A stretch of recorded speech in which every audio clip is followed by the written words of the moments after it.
Hello my lovelies. I have quite an unusual haul here because this is stuff that would generally be quite expensive. A lot of this I've obviously got on mega discount, but this one, the first one that I'm going to talk about, was a special gift to myself with my eBay earnings from selling perfumes that I no longer wanted. So this is the first thing. Now I actually bought this at full price, which I think, including delivery, was under £100, I think, or possibly it was like €100, so it was like under £100. So this is Lolita Lempicka Elixir Sublime.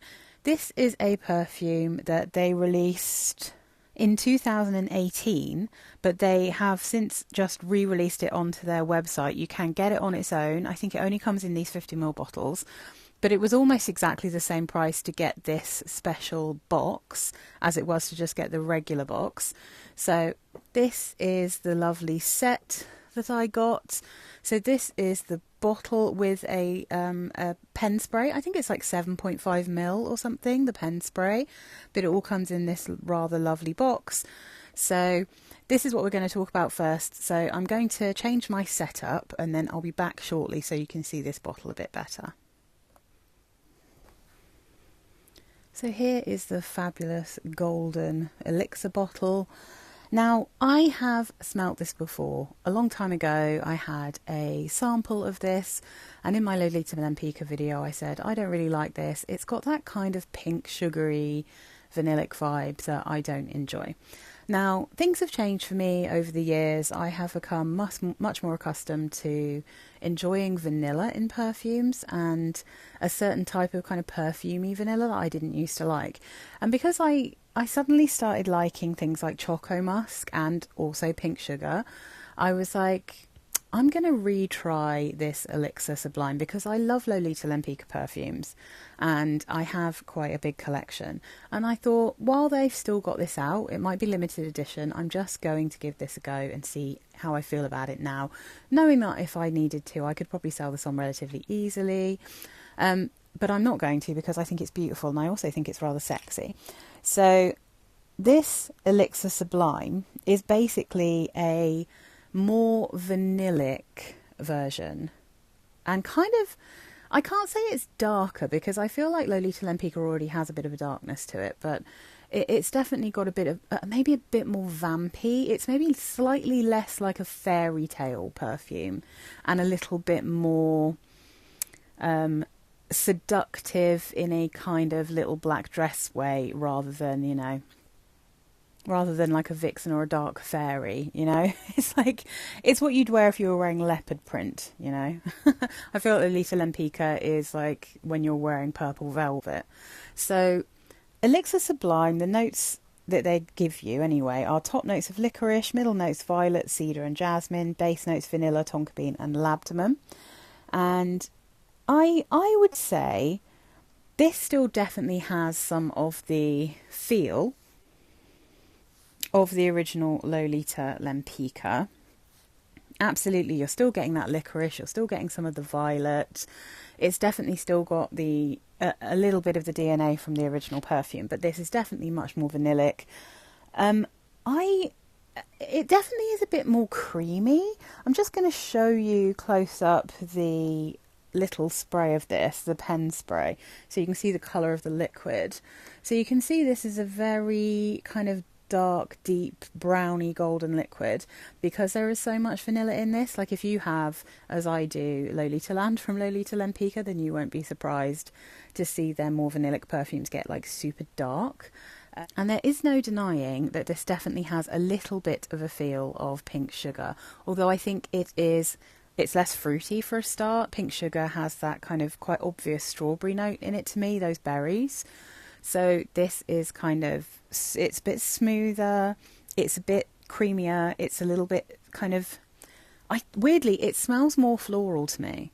And it doesn't list any extra florals here except for like the jasmine, but it's not that I'm smelling. What is so weird is the more this dries down, the more it reminds me of like the love child of Lolita Lempicka, the Le Parfum, and YSL Cinema.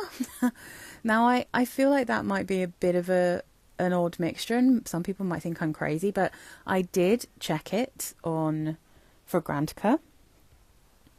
And when I clicked that I thought this had a bit of a cinema feel to it, then I saw a number of other people had said the same thing. And I do feel like it's extremely believable that Elixir Sublime has an almond note in it. Lolita Lempicka described this as a more intense, sort of gourmand version of the Mon Premier Parfum. So, I mean, I don't know, but I feel like I could totally believe that there's almond in Elixir Sublime. But yeah, I mean, if you like Lolita Lempicka and you like pink sugar and you like cinema, the chances are, like me, you're going to really enjoy this. This, I think, is going to be one of my Christmas event perfumes. I think it's sweet, it's ladylike, but it's not at all childish. You still have that magic of the original Lolita Lempicka, but you've got this kind of creamy tonka vanilla going on. And then, like I said, like this whisper of this sort of almond blossomy kind of smell. So yeah, I really love this. I'm really glad that I got it. I'm really looking forward to wearing this one as a full wear. And yeah, it's a limited edition for sure. I just double checked the website, so if you're interested, it's best to actually get this directly from Lolita Lempicka. You'll not hear me say that very often, because normally I always say, you know, go and look at the grey market, but they don't have that anywhere else yet. I reckon after Christmas, chances are this will start turning up on places like Notino, because they always seem to get the limited edition bottles of the Le Parfum, you know, the ones where it's the same perfume but they've just done a special Christmas bottle. So yeah, I mean, I'm sure if you can wait till next year, but this will be a fantastic gift, because that box and the set is so beautiful. And as far as Christmas gifts go for perfume, actually getting it delivered from France to the UK was under £100. So yeah, definitely worth checking out. So that's Lolita Lempicka Elixir Sublime, and I just think it's lovely. Next up, we have yet another travel set that I've been looking at for ages. Normally, even on discounters, I see this for around, I mean, I think it's normally like £90 is the best I've seen it for before. Even like a second-hand one, it's quite hard to get these for an affordable price. This is the Maison Lancome Grand Cru set. So these are little, I think they're 15ml sets. And this is the original Maison Lancome perfume. So it's the original, 14ml. Original Jasmins, Marzipane, Roses, Berberanza, Santal, Kardamon and Oud Bouquet. I'm not sure if they still make any of these other than Jasmins, Marzipane, and I'll talk about it more when we talk about this, because this is the original versions of Jasmine, Marzipane. The current version that they sell is a reformulation for sure. So I just got this because I saw it online in the Black Friday sale, and it was, I think including delivery, it was about £69. And I figured for 14ml of really expensive perfumes, I was willing to give that a try. So let me just show you the inside. Really very lovely. I mean, I would say it's very annoying that these all just say Maison Lancome, and then it says something about, what's this, Haute Parfumerie Paris. So it doesn't actually say the names of the perfumes on them, which I find extremely irritating, annoying. So if you had this whole set, you'd just have to remember by colour, or you'll have to try and look at the tiny stickers underneath that honestly you almost need a magnifying glass to look at. So I don't love that. But anyway, so I'm going to again change my setup so I can get a little bit closer and I can show you these properly. So let's start with Jasmine's Marzipane. As you can see, you've got the print on the side and then it just says Maison Lancome, but this is the bottle for Jasmine's Marzipane. So what I'm going to do is I'm going to throw up a picture of the actual real bottle with the notes so we can discuss this. So I smelt Jasmine's Marzipane a long time ago in Selfridges it was, and I remember thinking it was so beautiful. I tried it on my skin, it was really lovely. I really liked it, but it was, you know, so expensive I wasn't going to actually buy a bottle.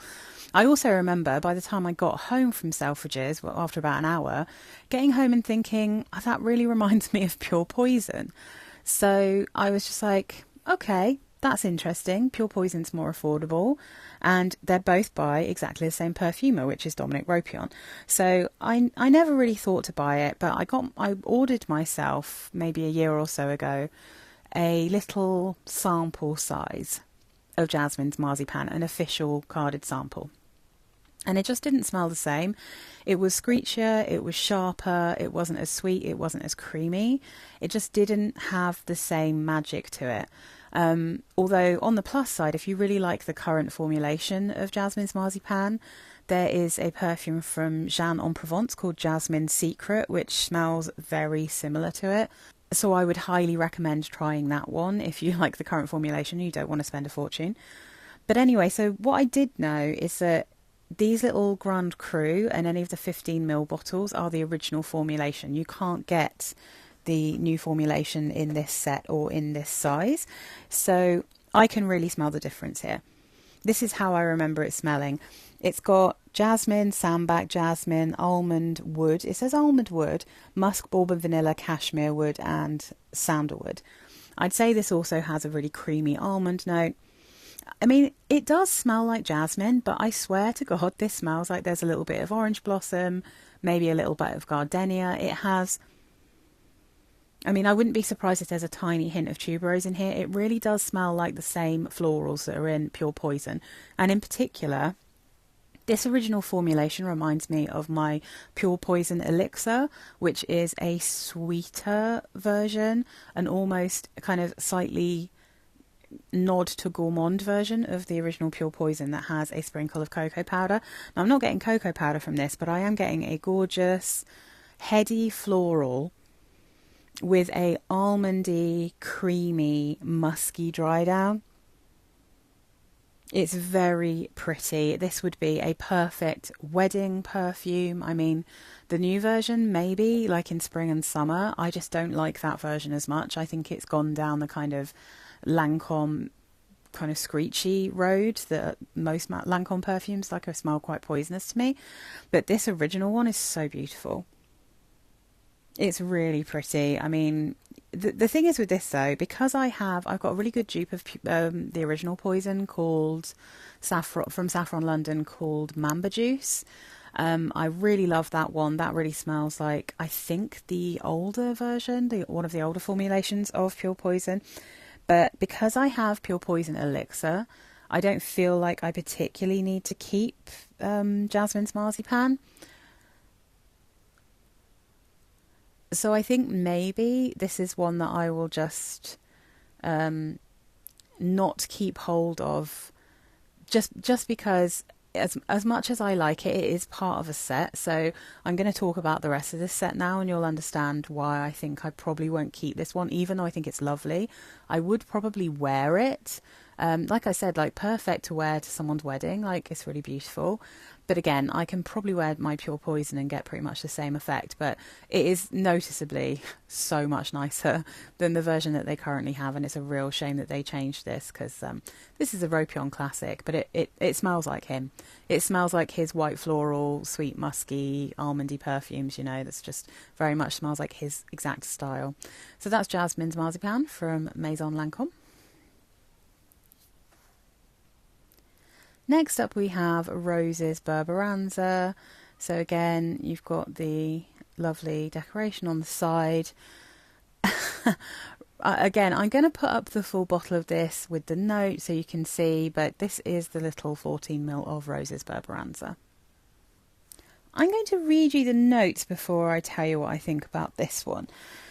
So in the top there's tangerine, in the mid there's damask rose, pistachio, raspberry, ginger and green notes. The base notes are hazelnut, honey, rum, vanilla, woody notes, benzoin, saffron, violet and cedar. Rarely in my life have I smelt a perfume that has made me recoil the way that this one did. So I think there's a couple of reasons for that. One, it's hella screechy. This has the kind of raspberry and rose note in it that is like a needle in my eye. It's the same kind of screechiness that I get from Ralph Lauren. I think it's Beyond Romance, the raspberry one in that. I get it in Delina. The rose and lychee there is just like eye piercing. There's another rose and raspberry that I had from Nina Ricci. Lex Days, is it called? One of the Francis Kirk de Jeans. Super, hella, horribly, eye-piercingly screechy. Even though there's definitely a sweetness here as well from the honey and the rum. But the thing that really threw me over the edge here, I think, is the hazelnut note. The reason I think it's the hazelnut note is because it reminds me of how I feel about Amouage Guidance. It smells like stale water. I don't really know how to explain that. It doesn't smell pissy in a kind of mildew way. I don't mean like fabric that has like gone stale and has like taken too long to dry. I mean, if you've ever like smelt the underneath of a sink where there's been a leak, or if you've opened like a bottle of water, not like a fresh one, but you know, like I always have a water bottle in my bag. If you leave one of those somewhere and you forget about it and you open it, the smell of stale water, that's what this smells like to me. I don't believe it's gone off, because I've read some reviews of this and it veers wildly between people who think it smells absolutely disgusting and some people who think it smells amazing. I, unfortunately, am one of the people who thinks this smells disgusting. I think it smells poisonous. It smells kind of gone off in a weird way.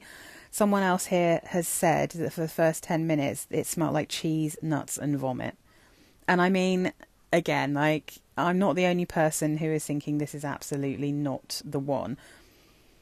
No, there's some aroma chemicals in here that I really don't agree with, but there's obviously a certain company's hazelnut note is just not working for me. I was really not expecting to dislike this one as much as I did. I thought that I'd probably quite enjoy this, even though I'm not the biggest fan of rose. Just like from the people who like this perfume, I was like, oh, it does actually sound like it's going to be beautiful. Absolutely not for me. This one definitely do not want to keep. I could never wear this. I tried this on my skin and I was absolutely howling that I'd done that to myself. Rose's Berberanza, not for me.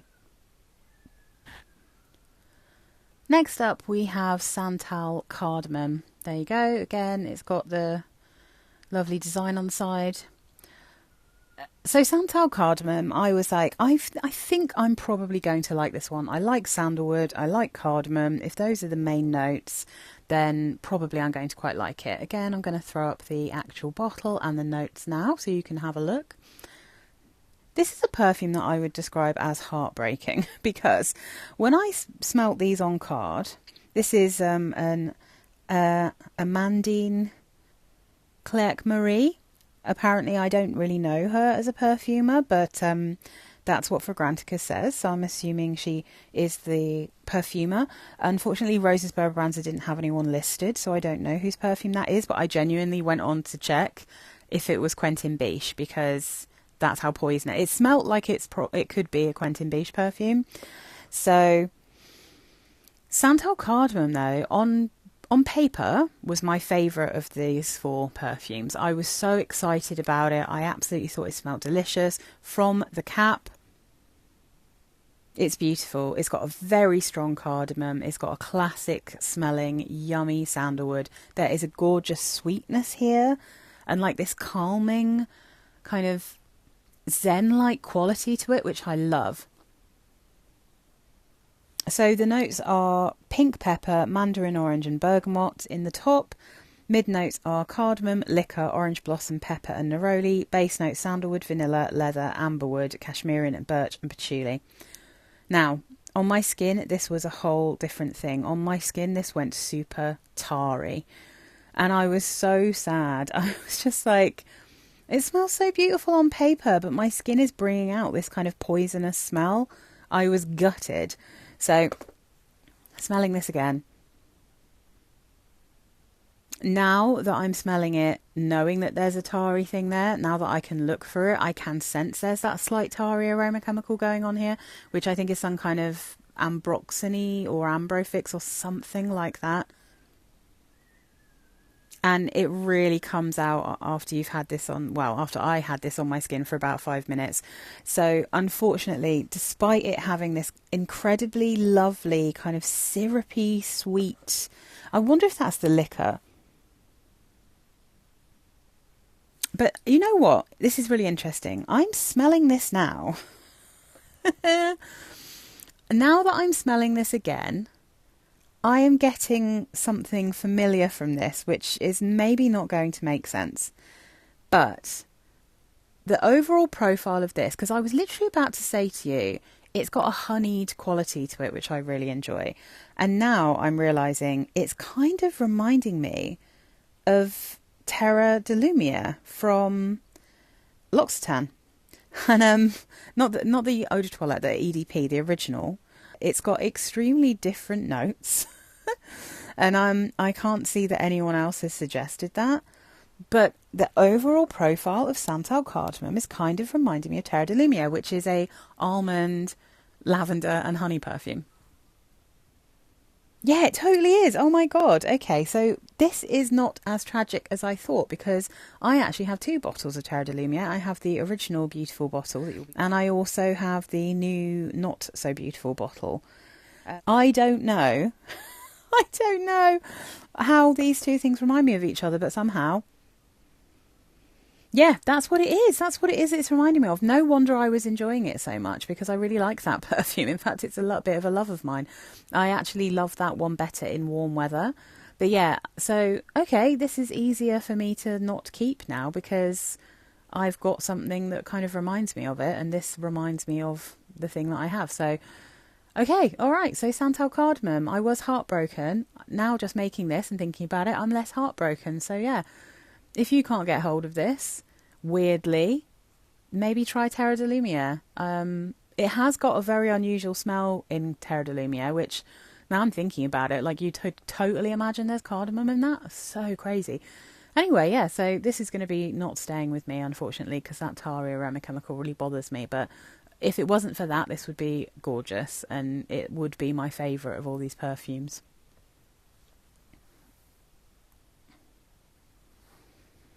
Look at this dark beauty. So this, I think, might be the most famous from the Maison Lancome perfumes. This is Oud Bouquet. This was all over YouTube. I mean, how long ago now? How many years has it been since this came out? 2016, so nearly 10 years. So I imagine maybe like 7 or 8 years ago, this was really, really massive, and people were talking about it all the time. Now, this was the one perfume from this Grand Cru set that I was absolutely sure I was not going to like at all, even though it's by Fabrice Pellegrin, who has made some of my most beloved diptyque perfumes. Like, I mean, he made Eau Duel, which I think is one of the greatest perfumes of all time. But anyway, so yeah, he's really made some beautiful perfumes. But Oud Bouquet, I mean, this is a rose and oud perfume. So I was like, I know I'm not going to like this. I thought I would probably like the other 3 and not like this one. The weird thing about this is that I think this is absolutely beautiful. I don't think I could wear it, because I think the oud leans a little bit too much into the tarry kind of oud than the nice kind of softer oud that I tend to like the oud that Lush uses, for instance.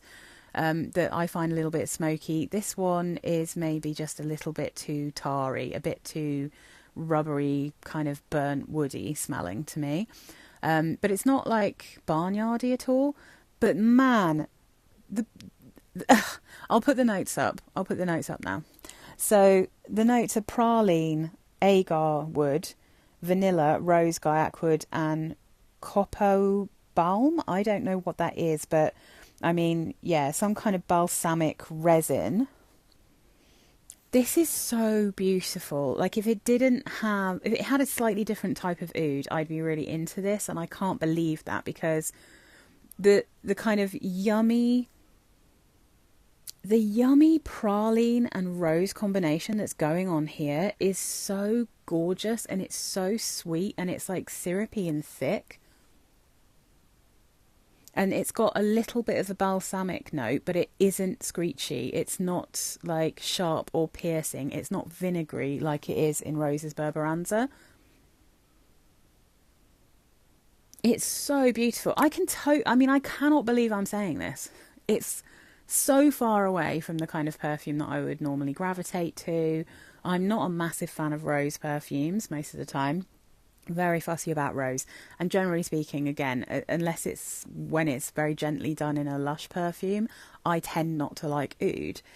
But this is special, and I can see why people loved this so much.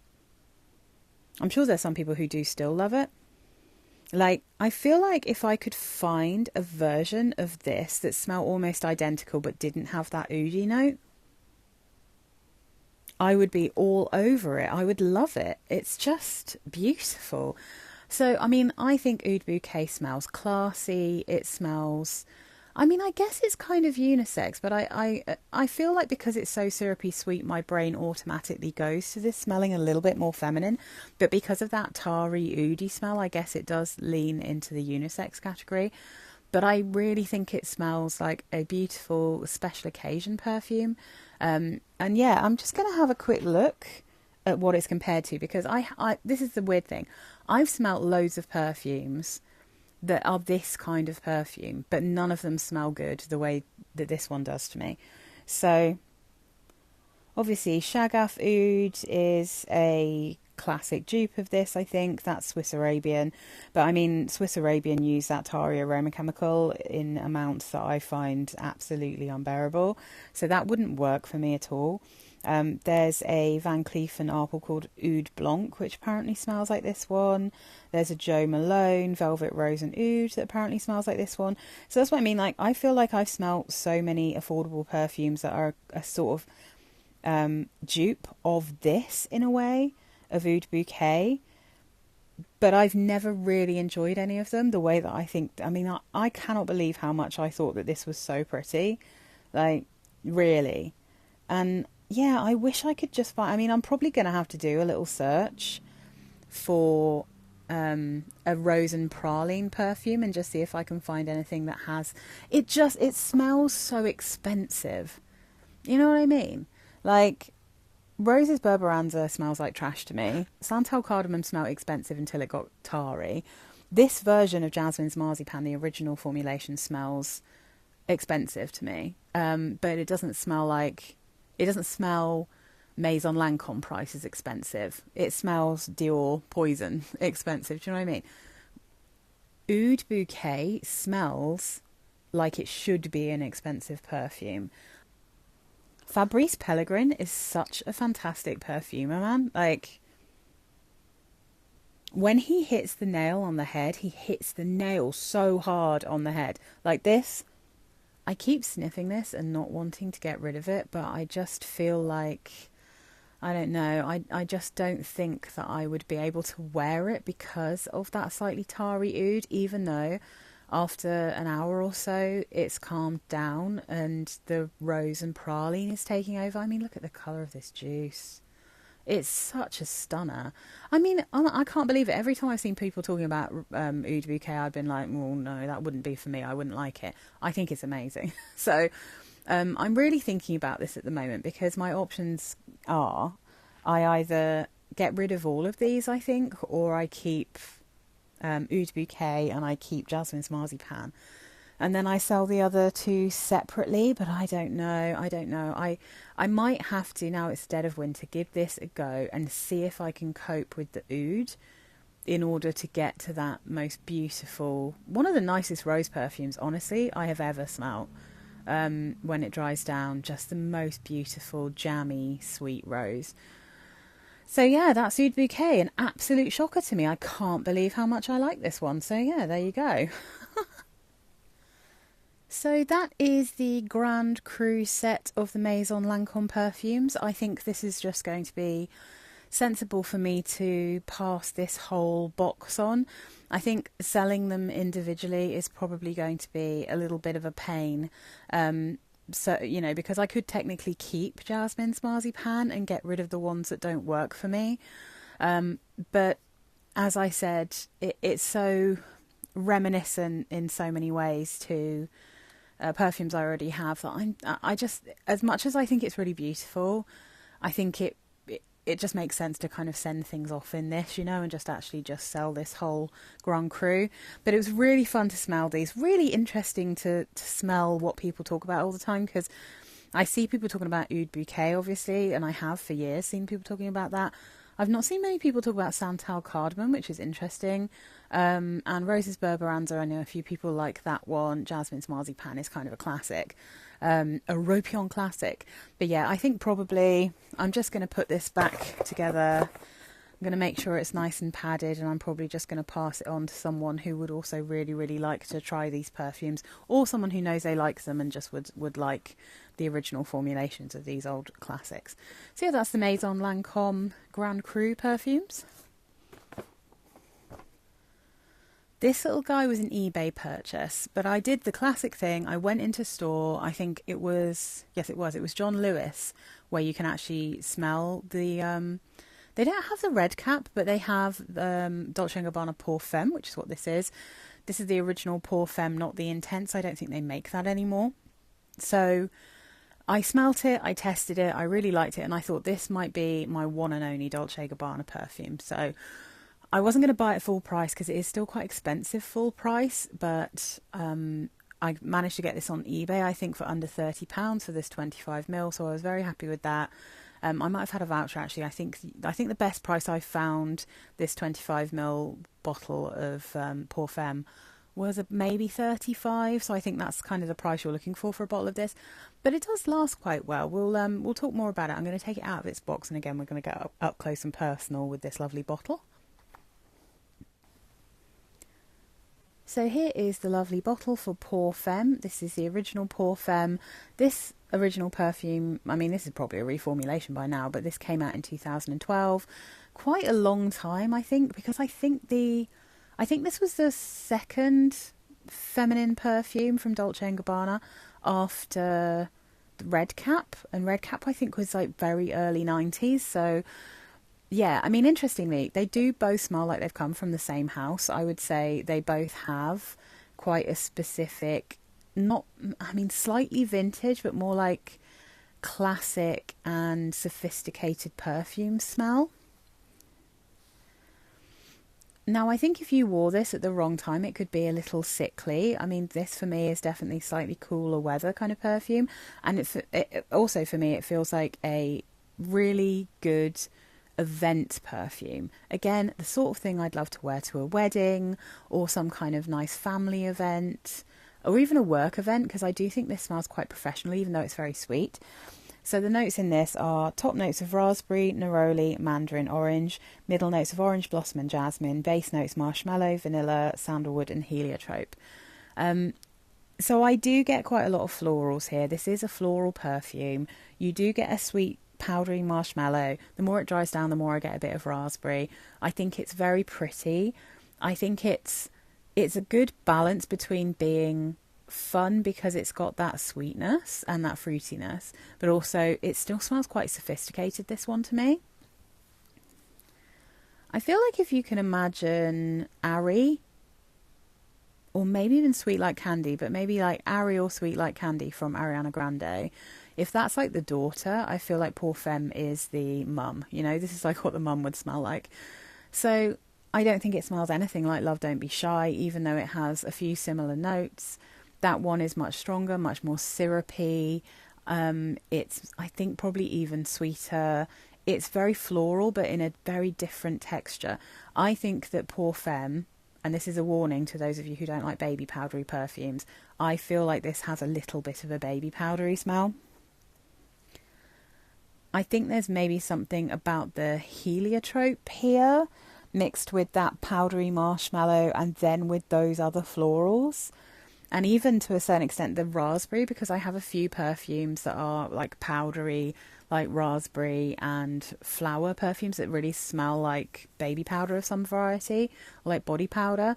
This has that kind of smell with just like a hint of something gourmand. It definitely could become sickly. I can see why this isn't the easiest wear, but it's one that I tested out in store, sprayed it on my skin. I came home and I was like, I actually really like this perfume. And I got my husband to smell where I sprayed it. He liked it as well. I feel like this is like one of my, I could probably wear it on a date night style perfumes. I would put this alongside Jean Paul Gaultier Classique Eau de Parfum. They're both powdery, sweet, floral, kind of grown up fun but sexy perfumes, if you see what I mean. I think that's where I would put this in my collection. I think it's really pretty. I really like this. I do think it smells quite grown up, even though it has the marshmallow and the raspberry. The raspberry, I think, gets stronger as it dries down on my skin, and I love that. So yeah, this is a really nice new addition to my perfume collection, I think, and it's my one and only Dolce & Gabbana.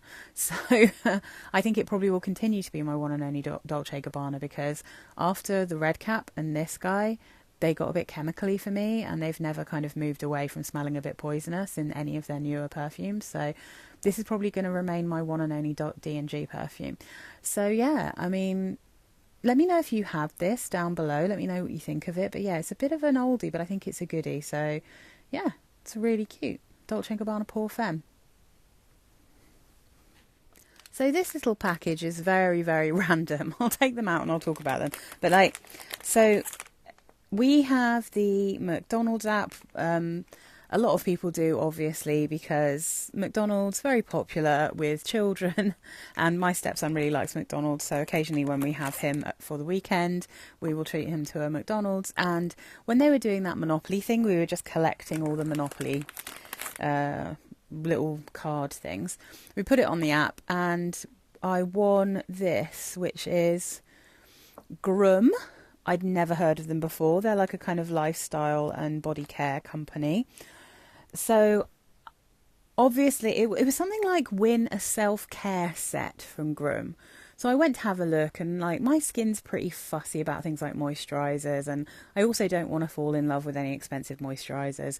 And so I was kind of browsing what the sets were that I could choose from. I just had to pay for the postage and packaging, basically. And of course, as soon as I saw that one of the self-care sets were rollables of fragrance oils, obviously that's what I was going to go for. Because also I figured there might be some here that my husband likes, or there might, obviously there might be some that I like. So that's what I went for our little freebie. So again, I'm just going to get up close and personal with each of these in turn, and we can talk about them. These aren't off Fragrantica, of course, but I'll put up what I can about the notes. So let's talk about these Gruum roll-on fragrances. I'm going to start with this one, which is called Scandinavian Spring. These are rollables, and they're like a really loose oil. So as I said, this was a freebie, but if you were to buy this, it would be a one-time purchase, or you can subscribe. I mean, okay. They'd be £12 for one of these, for a 9ml. So this perfume says it's Scandinavian Spring with bluebell and musk. It says an aromatic oasis, uplifting bluebell, bergamot and apple blossom dance with dewy moss, vetiver musk and warm amber. Scintillating notes of rose and jasmine follow. This one, I just don't like this. I really feel like I can smell the base oil in this, which I don't love, but I also find this a little bit screechy. I don't enjoy the florals here, but it does remind me a tiny bit of something else I've smelt before, and I'm guessing if it's bluebell, then it's maybe the Yardley bluebell. But if you want something with like a nice bluebell note, I would just advise to try and get hold of Stella Pop Bluebell. I think it's a much more beautiful perfume. This one, it's a bit nondescript. It's kind of a bit of a screechy floral with a little bit of a musky feel. I don't love this. I don't even like it. My husband doesn't like this one either. We both tried this out and we just weren't into it. So Scandinavian Spring was one that we just knew we weren't going to keep hold of. That's just not our vibe. So this is Santorini Summer. This is one that both my husband and I like, but both of us decided that we just didn't really need to keep because we were never going to wear it. So this is, it says Santorini Summer with yuzu and mandarin. Zingy yuzu befriends uplifting bergamot and refreshing petitgrain. Rosemary and crisp cedarwood follow. Encouraging focus and positivity with every roll. It's very pretty, this one. I think it has a lovely, lovely, a really obvious, lovely mandarin note, which I really enjoy. The thing is, I don't really wear perfumed oils very often, and this one is very citrusy, so as you can imagine, it's super fleeting. And with a perfume collection the size of mine, this is not really one that I feel needs to stay in my collection. I don't think I'm ever going to reach for it. It did smell quite nice on my husband. It smelled quite different on him, actually. I really kept a lot of the mandarin with me. His went a little bit more masculine instantly, and you got a little bit more of the woods and stuff. But yeah, I think this is lovely. Don't get me wrong. But it's not one that I need to keep. I have a few orange and mandarin perfumes. Even though this is lovely, yeah. So, I mean, I'd say for 12 quid, if you want something that's got quite a strong mandarin note, then I think this is really cute. If you like aromatherapy style scents instead of anything that's too perfumey, this would be great for you. So that one is Santorini Summer from Groom, and that is a really lovely scent. I think that one's really pretty. So New England Fall from Gruum. Now again, I can really smell the base oil in this, and I don't like that about it, because it smells to me like, even though I've only had this for maybe less than a month, because it took a long time to arrive, I feel like this is going to go off really quickly, which is a bit of a bummer, but I am going to take these to work and give them away anyway, because New England Fall smells like a Baccarat Rouge 540 dupe. So yeah, not loving it. This one, it says that there's amber, cardamom, eucalyptus, saffron, lemon, black forest pine, warm spice. Again, like, I don't need more dupes of Baccarat Rouge. When my husband tried this on, I think he said something like, I don't know if he guessed cardamom, but I think he compared it to something else that he doesn't love that has cardamom in it. And I was like, oh, nice. Like, he picked it out straight away. Another one that this on my husband went really woody and masculine. On me, it went really sweet and kind of cotton candy-like and more gentle. So he didn't like the sweetness of this. He doesn't like the... I think maybe he said burnt sugar as well. So I was kind of proud of him. I was like, yeah, okay, his nose is really coming on. We need to make another video, don't we? So, as I said, like Baccarat Rouge, it's just so unspecial. It just smells like everything else that smells a bit like Baccarat Rouge. So, I mean, I would say New England Fall, it's £12. Like I said, I really don't think these base oils are going to last very long. I think you'd have to wear this every day. Because when I first opened this, I couldn't smell those base oils, but now, after I haven't touched these for a few weeks, they already smell like the oil rather than the scent. Yeah, it's not for me, but again, I'm just going to take all of these rollerballs into work. I'm going to give them away for free. I've got a whole bunch of perfumes I'm getting rid of that I'm going to take in just before Christmas and let everyone help themselves. So, I mean, my feeling is Groom might be a very nice company. It's lovely that I got to try these for free and just postage and packing, thanks to my McDonald's Monopoly win. But yeah, it's not really my thing. I don't particularly love oils, but if these had been really interesting or original or good scents, then I would have been into it. But I think Santorini Sunrise is the nicest one. But again, it's just a mandarin dominant scent, and it goes away pretty quickly. But yeah, so Groom, not really for me, but I'm sure someone will really enjoy these freebies. So that's it, guys. Thank you very much for watching. Let me know, though, if you smell any of these, if you've got any of these, and how you feel about them. And I will be back very soon with a much more affordable haul, because I'm literally just about to film one now. So thanks again for watching. Please do subscribe if you're not already subscribed, and have a lovely week. Bye.